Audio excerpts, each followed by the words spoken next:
How many years ago they put this bloody idea we don't let electricity? It was 14 years ago? Over 20 years ago, that. No, I mean, since we've been forced this onto us, this solar bullshit. Would have been 96, 98? Somewhere around 96. I'll say 13 years ago, yeah. Okay, hold on. Okay. You ready? Righto, well, I've been delivering bottles of gas in this area for the last 16 years, and we've been denied mains power forever, sort of thing, since the whole place was subdivided. And they come along with this bright idea of giving us solar power in the middle of the Daintree rainforest, which is a rainforest, excuse me. Sunshine doesn't work, and all of a sudden these little fellas, batteries, started popping out of the ground everywhere around people's houses because they were wearing out. They're underneath their clotheslines, they're underneath their carports, they're up against their houses. They were buying new batteries, but they couldn't afford to get rid of the old batteries. Then the council put a $7 surcharge on down the tip, which was not good, so they left them around their houses. It's dangerous, it's not good, they're not healthy things. So I put a little crane on my truck and went round and picked them up, because the human can't lift them. They're over 50, 60 kilos. They're not funny little things. And so I went round picking them up. That's how we got into this industry. Just tidying up a mess left behind by our wannabe do-gooders. Really, no longer a power issue. It is a health and safety issue. Like, we've had 6 of these things blow up under a lady's house in Cape Tribulation. Well, luckily she wasn't home, and luckily no one was hurt, and luckily her house never burnt to the ground. They're not nice things. They're just a very bad pollutant has been left laying around all over the Daintree because they won't give us power.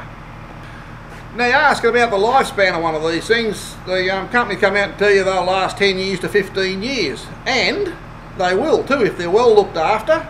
The acid level's kept up and the power level is kept up in them. Now, they reckon the solar power that works in a part of the country that gets 12 foot of rain every year, like 144 inches, is going to have enough sunlight to keep these things fully charged. Well, they're not. People are going down the service station with their jerry can, buying $30 worth of fuel, putting it through a bloody big generator, coming back, the batteries still aren't charged, the purse is empty, the fuel can's empty, and the batteries end up here getting melted down because they're not lasting. They're 9 years is an average up here. A lot of people who take care of their batteries are getting their 12, maybe 13 years. Most people treat them like a coiled snake, put them in a cupboard and forget about them, and they're getting 4 or 5 years because they don't understand them, and they don't want to understand them because they're dangerous.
This area is a spectacular area to visit without a doubt. It's got a lot of pristine rainforest in areas, and we, the community, come up here not to destroy it but to actually help protect it. Now, in the early 1990s, the Labor government of the time decided to excise this community from grid power. And what that did was it created huge social problems. It created problems where we had to source and develop power from another source. The main areas that we use, or the main sources we use, are solar and generators. Now, the Daintree would have to be the absolute worst place in Australia for solar power. Scientific evidence has proved that this area on average has at least 265 days of the year where it is cloudy. Now, cloud and rainy weather is totally useless for solar power. Seeing that we don't have the options of using solar power to charge our batteries on these days, we are forced to use dirty, smelly, fuel-guzzling generators which pump thousands of tonnes of pollution, CO2, directly into the Daintree rainforest. The biggest problem with solar power and running diesel generators up here is the cost of fuel. It makes it extremely difficult for businesses to survive. One instance is that there is a business up at Cape Tribulation that uses 384,000 litres of diesel alone per year. Now, that equates to a massive amount of pollution being pumped into the rainforest. We know that this community uses approximately 3 million or 3.5 million litres of diesel just to produce power. Now, when you equate that to every litre is equivalent to 1 kilogram of CO2 that is pumped directly into the rainforest, it is a massive amount of pollution. It's in fact thousands of tonnes every year, and quite frankly, it is not good enough. As a small businessman's point of view up here in the Daintree, it's very, very hard to run a business profitably, because as you can hear the generator purring away in the background, sipping more diesel than I can drink beer. But the power lines have got to come across here. The only solution to it, you can't have a place like the hotel using $100,000 worth of diesel a year, and all these other little businesses, Coconut Beach using 1 million litres a year, all turned into black smoke blowing out into our pristine Daintree. Yeah, righto, come on you greenies, where are you?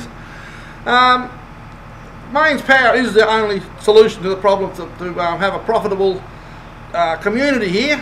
A lot of people costing these batteries, and solar power is costing them a lot of money.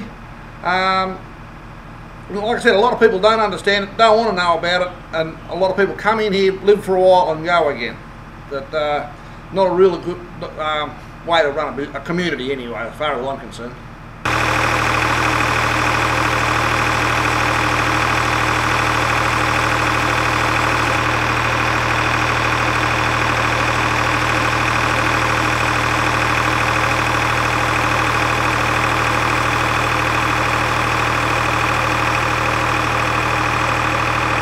Any third world country would have a better setup than this, but this is what we've got to puddle through on mainland Australia.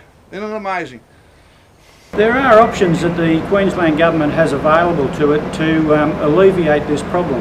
One is to extend the grid which already exists north of the Daintree River, or as they do up in the Cape in the remote communities, use a standalone generator that's efficient and could be run on biodiesel or LNG.